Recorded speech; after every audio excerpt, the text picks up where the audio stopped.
देश को आगे बढ़ाने में मदद कीजिए। भारत माता की जय। माननीय श्री अखिलेश यादव जी।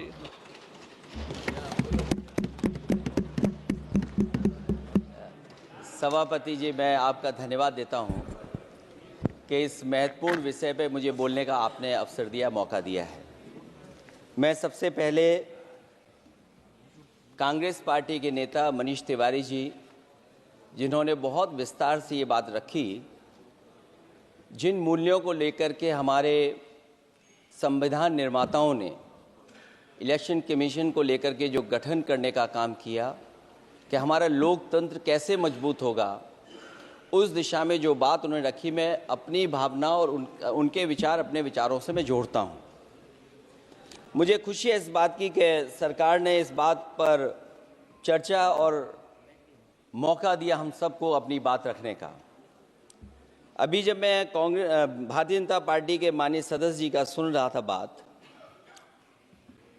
तो वो बिहार का इलेक्शन और आने वाले भविष्य में जो उत्तर प्रदेश का इलेक्शन, उस पर भी काफ़ी चर्चा कर रहे थे।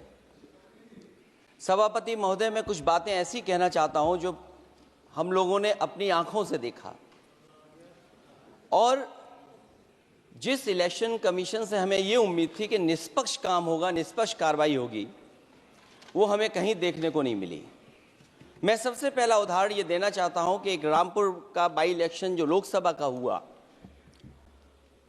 जब लोकसभा का चुनाव बाई इलेक्शन रामपुर का हो रहा था, तो भारतीय जनता पार्टी की सरकार के मुख्यमंत्री जी और पूरी भारतीय जनता पार्टी ने यह तय किया था कि समाजवादी पार्टी यहां से नहीं जीतेगी, यहां से भारतीय जनता पार्टी जीतेगी। और ये आशंका हम लोगों को थी कि हर तरीके से हम लोगों को दबाया जाएगा, हर तरीके से चुनाव में धांधली की जाएगी। और जिस समय चुनाव शुरू हुआ, वो चीजें हम लोगों को देखने को मिली। सभापति महोदय, वोटिंग के दिन, जिस दिन वोट पड़ रहा था, उस दिन हम लोगों ने देखा कि किस तरीके से पुलिस और पूरा प्रशासन इस बात पे लगा हुआ था कि कोई भी वोटर घर से न निकले। रामपुर का बाई इलेक्शन हमने ऐसा देखा जहां पर पूरा पुलिस प्रशासन, भारतीय जनता पार्टी की सरकार ये कोशिश में लगी थी कि मतदाता बाहर न निकले, और पहली बार भारतीय जनता पार्टी वहां से चुनाव लोकसभा का जीती। ये बाई इलेक्शन लोकसभा की बात कर रहा हूं मैं, और एक एक घटना की सूचना हम लोगों ने इलेक्शन कमीशन को दी है। एक एक घटना के पुलिस क्या कर रही है, पुलिस कहां बैरिकेडिंग लगाई है, पुलिस कहां रोक रही है, कौन पुलिस का अधिकारी कहां जा रहा है, डीएम क्या कर रहे हैं, कमिश्नर क्या कर रहे हैं। और उसके बावजूद भी इलेक्शन कमीशन ने एक भी किसी के खिलाफ कार्रवाई नहीं की। अध्यक्ष महोदय, जब हम ये बात समझ गए कि इलेक्शन कमीशन बायस्ड है, अध्यक्ष महोदय, ये जो नए नए लोग इधर से उधर खिसक गए हैं, या न बोले तो अच्छा ही है।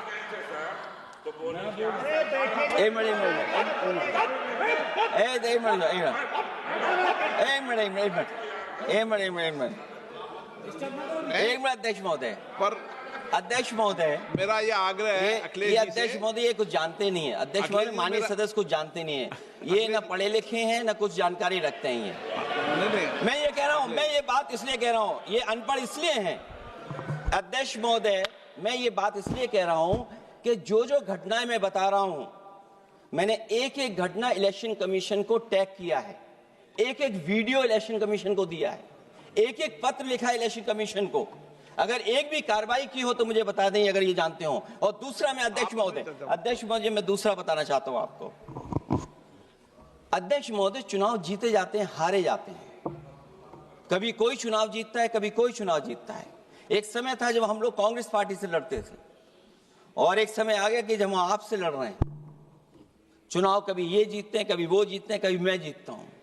एक समय था अध्यक्ष महोदय, मैं 5 लोकसभा का सांसद था यहां। इस बार हम लोग भारतीय जनता पार्टी को दूसरे नंबर करके सबसे 1 नंबर पे समाजवादी पार्टी आई।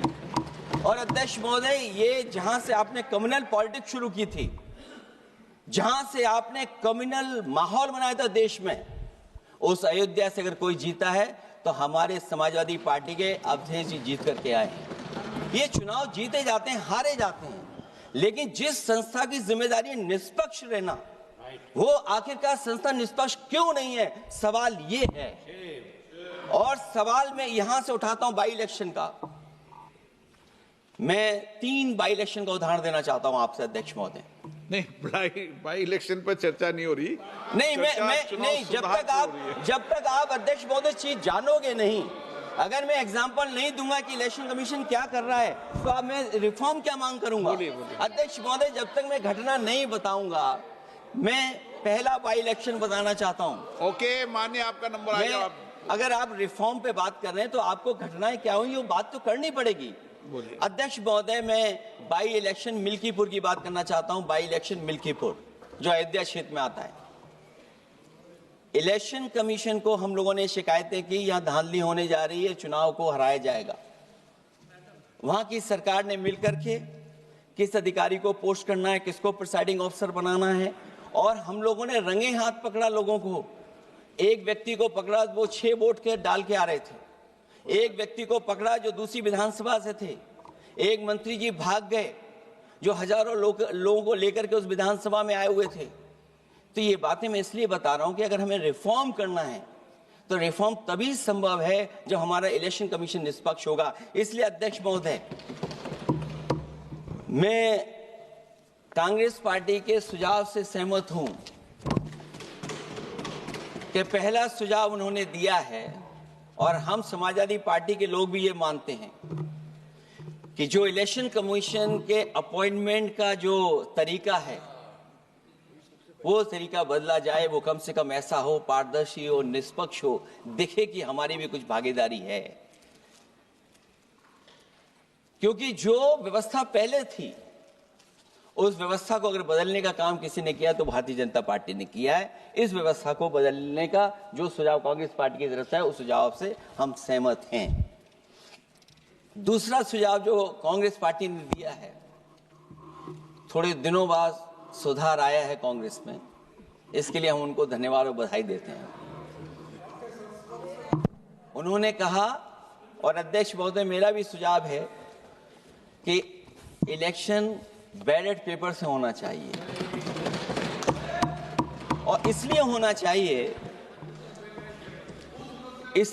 चाहिए कि बहुत प्रश्न लग रहे हैं, बहुत उंगली उठ रही है, इलेक्ट्रॉनिक चीजों पे बहुत सवाल खड़े हो रहे हैं, और केवल भारत के अंदर लोकतंत्र में नहीं, दुनिया के लोकतंत्र में। और ये जो लोग कुछ कह रहे हैं इलेक्ट्रॉनिक की बात और टेक्नोलॉजी की बात कर रहे हैं, मैं उनसे कहना चाहता हूं कि भारत और जर्मनी की तुलना कर लें, भारत और अमेरिका की तुलना कर लें, भारत की और जापान की तुलना कर लें, हम कहां खड़े हैं। अगर वो संपन्न देश जो टेक्नोलॉजी में हमसे कई गुना आगे हैं, अगर वो स्वीकार नहीं कर रहे ईवीएम, तो आखिरकार हम ईवीएम को क्यों स्वीकार कर रहे हैं। अगर उन देशों में लोकतंत्र है और बैलेट से वोट पड़ रहा है, तो यहां पर भी बैलेट से वोट पड़ना चाहिए। और जो मेरी जानकारी जहां तक पहुंचती और जानकारी है मुझे, वो जानकारी ये कहती है कि जर्मनी में अगर आप ईवीएम से वोट डालेंगे तो वो अनकॉन्स्टिट्यूशनल माना जाएगा। सोचो, जर्मनी जैसा देश बैलेट पेपर से वोट डलवा रहा है, तो आखिर भारत जैसा देश हम बैलेट पे क्यों नहीं जा रहे हैं। जो रिफॉर्म की बात आई है, सबसे पहला सवाल यही है कि रिफॉर्म का मतलब क्या होता है। जब कोई चीज अपने मूल रूप स्वरूप में होती है तो उसे फॉर्म कहते हैं। जो वो मूल फॉर्म को खो बैठती है तो डिफॉर्म हो जाती है, और फिर उसी मूल फॉर्म में ले जाने का जो प्रयास होता है वो रिफॉर्म कहलाया जाता है। अध्यक्ष महोदय, सवाल ये भी है कि रिफॉर्म की जरूरत क्यों पड़ी, हमारी चुनावी प्रक्रिया खराब क्यों हुई, उसे खराब किसने किया। किसी भी चीज के खराब होने के 2 कारण होते हैं। एक ये कि उसे बाहरी लोगों ने खराब किया, और एक ये कि उसके अंदर से ही किसी ने खराब किया या किसी ने अपने स्वार्थ के लिए करवाया। तो अध्यक्ष महोदय, आज ये अजीब हालत है कि बाहर से ज्यादा चुनावी प्रक्रिया अंदर से खराब हुई है। और ये उदाहरण इसलिए मैं देना चाहता था बाई इलेक्शंस के और लोकसभा के इलेक्शन का, क्योंकि जिस तरह की शिकायतें की गई थी अध्यक्ष महोदय, एक भी शिकायत पे कार्रवाई नहीं हुई। एक और मैं उदाहरण देना चाहता हूं, फर्रुखाबाद का चुनाव लोकसभा का, हालांकि और लोकसभा के चुनाव को मैं नहीं कहूंगा, लेकिन फर्रुखाबाद का लोकसभा का चुनाव जो पिछली बार 2024 में बड़े करीब से मैंने देखा। वहां के जिलाधिकारी, वहां का पुलिस का प्रशासन पूरे दिन लाठी चलाता रहा और कभी लाइट जाती थी, कभी लाइट आती थी। जब हम लोगों ने जानकारी करने की कोशिश की कि आखिरकार क्यों हो रहा है, तो पता लगा कि उन्हें रिजल्ट बदलना है। तो उत्तर प्रदेश का इस तरह एक रिजल्ट नहीं बदला गया, कई जगह रिजल्ट बदला गया। हम इलेक्शन कमीशन के सामने खड़े रह गए कि इलेक्शन कमीशन को बताते रहे कि धांधली हो रही है, लेकिन इलेक्शन कमीशन ने कोई सुनवाई नहीं की। ये केवल लोकसभा में नहीं, मैं फिर लौट करके आता हूं, जितने भी बाई इलेक्शन हुए हैं वहां पर वोट चोरी अध्यक्ष नहीं हुई, वोट डकैती हुई है। और मैं फिर कहता हूं, जहां जहां आप लोग जीते हो बाई इलेक्शन में, अभी 27 भी आने वाला है, अगर एक भी लोग वो जो विधानसभा आप जीत करके दिखा देना, मैं on the floor of house कह रहा हूं अध्यक्ष महोदय, अगर निष्पक्ष चुनाव होगा तो एक भी भारतीय जनता पार्टी वहां पर सीट नहीं जीतने वाली है। दूसरा कि जो समय समय पर पैसा आ जाता है अकाउंट में, ये लोकतंत्र को सबसे ज्यादा कमजोर कर रहा है। 10,000 बिहार में बांट दिए। अभी सुना है कि बहुत सारी महिलाओं ने कई जिलों में आंदोलन किया है, वो 10,000 के वादे से मुकर रहे हैं लोग। और मुझे याद है कि जिस समय उत्तर प्रदेश में मैं फ्री मोबाइल देने जा रहा था, कैबिनेट से मैंने पॉलिसी पास की थी, लेकिन यही बीजेपी के लोग चिल्ला चिल्ला करके उसको कह रहे थे कि चुनाव को इन्फ्लुएंस करने के लिए ये पॉलिसी लेकर के आए हैं, ये बांटने जा रहे हैं, और उसको रोक लगवाने का काम इलेक्शन कमीशन से किसी ने किया था, तो वो भारतीय जनता पार्टी थी। तो एक तरफ तो अपना पैसा दे रहे हैं आप, दूसरी तरफ कोई जनता के लिए अगर कोई पॉलिसी लेकर के आ रहा है उसको रोकना चाहते हैं। ये भेदभाव अगर किसी ने देखा है तो हम लोगों ने देखा है। फिर तीसरा, हम चाहते हैं कि मीडिया का जो रोल है चुनाव में, कुछ बात हम लोगों को समझ में नहीं आती। हमारे जो गरीब मतदाता हैं वो कभी कभी अध्यक्ष महोदय हमसे पूछते हैं कि आप तो टीवी पे आते हैं और चले जाते हैं, कुछ लोग टीवी पे आते हैं फिर जाते ही नहीं हैं, ये कारण क्या है? अगर इलेक्शन के समय पर हम पॉलिटिकल पार्टीज को स्पेस अगर बराबर नहीं मिलेगा तो शायद चुनाव निष्पक्ष नहीं होंगे। इसलिए अध्यक्ष महोदय, आपके माध्यम से मेरा सुझाव ये भी है कि चाहे वो प्राइवेट हो चाहे सरकारी हो, मीडिया में बराबर का कहीं ना कहीं हम लोगों को भी स्पेस मिलना चाहिए। इधर एक नई चीज है, नया जमाना है, तो नई चीज है सोशल मीडिया। पहली बार देखने को मिल रहा है कि जहां पर इमेज बनाने के लिए पैसा नहीं खर्च किया जा रहा अध्यक्ष महोदय, दूसरे की इमेज कैसे खराब की जाए उसके लिए पैसा खर्च किया जाता है। जो नकारात्मक जितना कैंपेन है, मैं अध्यक्ष महोदय दावे के साथ कह सकता हूं, हमारे पास कोई एजेंसी नहीं है, कोई सोशल मीडिया टीम नहीं है जो हम नेगेटिव कैंपेन रन कराते हो, लेकिन भारतीय जनता पार्टी के पास हजारों ऐसे लोग हैं और हजारों करोड़ रुपए इस बात के लिए खर्च करते हैं कि नेगेटिव कैंपेन कैसे रन किया जाए। और जितना जितना चुनाव करीब आता है उतना सोशल मीडिया से लेकर के हर प्लेटफॉर्म पर नेगेटिव कैंपेन अगर कोई कर रहा है तो वो कर रहा है भारतीय जनता पार्टी के लोग। इलेक्टोरल बॉन्ड की तो बात हम इसलिए नहीं करना चाहते हैं क्योंकि हमें तो मिला ही नहीं कुछ। अध्यक्ष महोदय, क्या बात करूं मैं इलेक्टोरल बॉन्ड की? सबसे ज्यादा इलेक्टोरल बॉन्ड अगर किसी को मिले हैं तो सत्ता में बैठे हुए लोगों को मिले हैं। दूसरा कांग्रेस को मिला, कांग्रेस ही हमारे मित्र ऐसे कि हमें नहीं बताते कहां से मिलता है।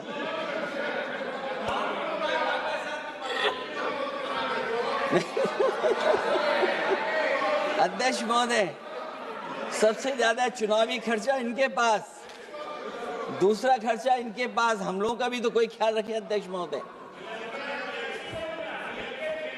वो आप बता देना। तो ये जो इलेक्ट्रॉन बॉन्ड वाला जो खेल है अध्यक्ष महोदय, ये तो दिखाई देने वाला खेल है। उसमें सोचिए कहां हम लोग टिकेंगे, कहां रीजनल पार्टीज टिकेंगी। इसलिए अगर ये तरीका चुनाव होगा, खर्चा कैसे कम हो, इस पे भी इलेक्शन कमीशन को सोचना चाहिए कि ये खर्चा कैसे कम किया जाए। जहां तक एसआईआर की बात है, जो एसआईआर यूपी में चल रही है, अभी तक 10 लोगों की जान जा चुकी है। बीएलओ जो गांव-गांव जाने की और गली-गली जाने के लिए जिनको काम मिला है, उसमें लगभग 10 लोगों की जान जा चुकी है। 9 लोगों की हमारे पास सूची है। मुरादाबाद में बीएलओ सर्वेश सिंह ने फांसी लगा ली, उन पर काम का बोझ था। 29 नवंबर में बिजनौर में बीएलओ शोभा रानी को हार्ट अटैक हो गया। 29 नवंबर देवरिया लेखपाल आशीष कुमार ड्यूटी के दौरान तबीयत बिगड़ी और फिर उनके बाद मृत्यु हो गई। फतेहपुर में लेखपाल सुधीर कुमार ने शादी के एक दिन पहले फांसी लगा ली। और इस परिवार से तो मैं खुद मिला था जाकर के। अध्यक्ष महोदय, जब परिवार के लोगों से बातचीत हुई तो उन्हें ये बताया उन्होंने कि इतना काम का बोझ था उनके ऊपर, अधिकारी इतना दबाव बना रहे थे कि वो क्या करते। और जो इलेक्शन कमीशन ने अध्यक्ष महोदय कहा कि हम ट्रेनिंग देंगे बीएलओ को, मैं ये दावा कर सकता हूं कि उत्तर प्रदेश के बहुत कम बीएलओ को ट्रेनिंग मिली होगी। और यहां मैं कह सकता हूं कि एक भी बीएलओ को ट्रेनिंग नहीं दी गई जो देनी चाहिए थी। और जो बीएलओ लगाए गए हैं, उनका पूरा परिवार लगा हुआ है कि कैसे भी अपने बीएलओ जो परिवार के सदस्य हैं उनकी मदद पहुंचाएं। महिला है, वो फॉर्म नहीं भर सकती, कई बार उसके परिवार के सदस्य लगे हुए हैं कि कैसे फॉर्म भरवाएं हम उनका। तो 9 लोगों की जान गई है। हमने अपनी पार्टी की तरफ से तो 2 लाख रुपए की मदद की है। हमारी मांग होगी कि चुनाव आयोग और इस लोकतंत्र को मजबूत करने के लिए जो मदद होनी चाहिए 1 करोड़, और उनको सरकारी नौकरी मिलनी चाहिए। धांधली कैसे होती है, चुनाव होने से पहले ही वोट कट जाते हैं। हमारे राजीव राय जी बैठे होंगे, माननीय सदस्य, वो किताब लाए हैं कि नहीं लाए हैं? चुनाव घोषित नहीं हुआ वहां पर, लेकिन सरकार के लोगों ने मिलकर के वोट पहले ही काट दिया। अध्यक्ष महोदय, वहीं से दिखा दो, ये लिस्ट है। अगर एक भी इसमें गलत हो तो बता दीजिए। एक भी गलत हो अध्यक्ष महोदय, चुनाव हुआ नहीं उससे पहले इलेक्शन कमीशन ने वोट काट दिए। और कितने वोट काटे हैं? 15,000 वोट काटे हैं। और 2027 के 22 के चुनाव में मैंने आरोप लगाया था कि इलेक्शन कमीशन ने जानबूझ करके और सरकार के लोगों ने मिल करके उत्तर प्रदेश में हर विधानसभा में वोट काटे थे और चिन्हित कर करके वोट काटे थे। और ये चिन्हित किया था कि ये समाजवादी पार्टी का वोट कौन है जिसको काटा जाए, और हजारों की संख्या में वोट काटे थे। और जब इलेक्शन कमीशन से हम लोगों ने शिकायत की तो उन्होंने एफिडेविट मांगे थे। मैंने हजारों लोगों के एफिडेविट दिए थे अध्यक्ष महोदय, और ये कहा था कि ये जिंदा थे। 17 में वोट डाला उन्होंने और 22 में जाकर के उनका वोट कट गया है। लेकिन किसी भी अधिकारी के ऊपर अभी तक इलेक्शन कमीशन ने कोई कार्रवाई नहीं की। इसलिए सुधार की ये प्रक्रिया चुनाव आयोग से ही शुरू होनी चाहिए।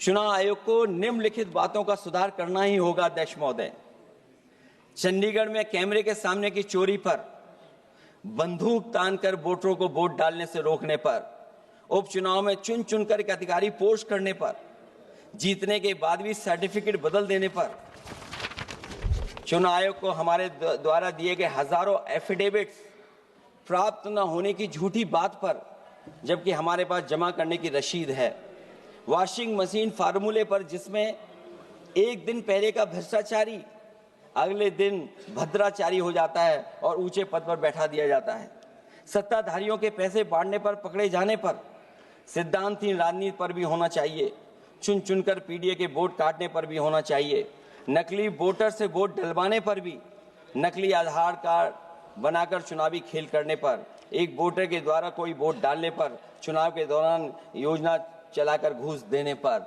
और अध्यक्ष महोदय, मैं ये जरूर कहना चाहूंगा कि जब 1 नेशन 1 इलेक्शन की बात हो रही है और अभी सत्ता पक्ष के माननीय सदस्य ने कहा कि वो एक वोटर लिस्ट भी करा देंगे, ये बात मैं कह दूं अध्यक्ष महोदय, उन्होंने ये कहा कि वन नेशन वन इलेक्शन तो होगा ही होगा, लेकिन एक वोटर लिस्ट भी एक होगी।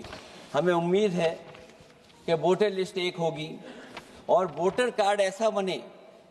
अभी तक तो हम आधार कार्ड के लिए मांग करते थे। देश के प्रधानमंत्री जी कहते हैं कि हम तो कई समस्याओं का समाधान कर चुके हैं। सेल्फ एफिडेविट, सेल्फ अटेस्टेड अगर आप दे देंगे डेट ऑफ बर्थ तो हम स्वीकार कर लेंगे। लेकिन अब सुनने में आ रहा है यूपी में आधार ही को स्वीकार मान ही नहीं रहे हैं उसको। आधार जैसा कार्ड जिसमें सब कुछ डॉक्यूमेंटेड है, आपके फिंगर्स हैं, आपकी आई है, आपका पूरा डिटेल है, उसके बाद भी आप आधार को नहीं मान रहे हैं। इसका मतलब ये एसआईआर नहीं है, ये अंदर ही अंदर एनआरसी वाला काम कर रहे हैं। क्योंकि हमने उत्तर प्रदेश में सुना है कि वहां के मुख्यमंत्री जी कह रहे हैं कि हम डिटेंशन सेंटर बना रहे हैं। वही एसआईआर में जिसका नाम नहीं उसके लिए डिटेंशन सेंटर की जरूरत है। इसका मतलब अध्यक्ष महोदय, जो काम ये खुल के नहीं कर सकते थे एनआरसी, वो काम ये एसआईआर के बहाने कर रहे हैं। तभी ये कभी कभी कहते हैं घुसपैठियां हैं और डिटेंशन सेंटर बन रहे हैं। दरअसल सबसे बड़े सुधार की जरूरत यह है कि लोकतंत्र में फिर से भरोसा जगाया जाए। ईवीएम को हटाकर बैलेट से चुनाव कराए जाएं। चुनावी धांधली होने पर तय समय सीमा में कार्रवाई हो। विपक्षी अनदेखी न की जाए, विपक्षी शिकायतों पर पक्षपात न हो। चुनाव आयोग निर्भीक हो। चुनाव आयोग सरकार के इशारे पे काम न करे। चुनाव आयोग निर्भीक हो। चुनाव आयोग एक विचारधारा के लोगों का गुट बनकर न रह जाए। चुनाव आयोग ईमान की लगाम कभी न छोड़े। चुनाव आयोग ये ऐतिहासिक जिम्मेदारी समझे कि उसकी आज की गलती देश के भविष्य की सदियों के लिए बर्बाद कर सकती है। सबसे बड़ा सुधार यही है कि चुनाव आयोग अंतरात्मा की आवाज सुने और सच्चे देश प्रेम को दिखाते हुए खुदगर्जी की सियासत करने वालों के हाथ की कठपुतली न बने। हमें उम्मीद है कि कुछ लोगों की वजह से चुनाव आयोग की जो छवि खराब हुई है वो अब और नहीं होगी। इलेक्शन रिफॉर्म तब तक निरर्थक है जब तक इलेक्शन कमीशन में रिफॉर्म नहीं होगा। इसीलिए जो सुझाव विपक्ष की तरफ से आ रहा है कि इलेक्शन कमीशन का गठन में जो पहले व्यवस्था थी वो पुनः लागू हो, उसी के बाद इलेक्शन कमीशन में सुधार संभव है। जितना इलेक्शन कमीशन मजबूत होगा उतना ही हमारा लोकतंत्र मजबूत होगा। जितना हम संविधान से खिलवाड़ करेंगे उतना ही हम समझेंगे कि आप लोकतंत्र से खिलवाड़ कर रहे हैं। इन्हीं शब्दों के साथ अध्यक्ष महोदय मैं आपका विशेष धन्यवाद देता हूं और मैं उम्मीद करता हूं कि इलेक्शन कमीशन भविष्य में फेयर काम करेगा।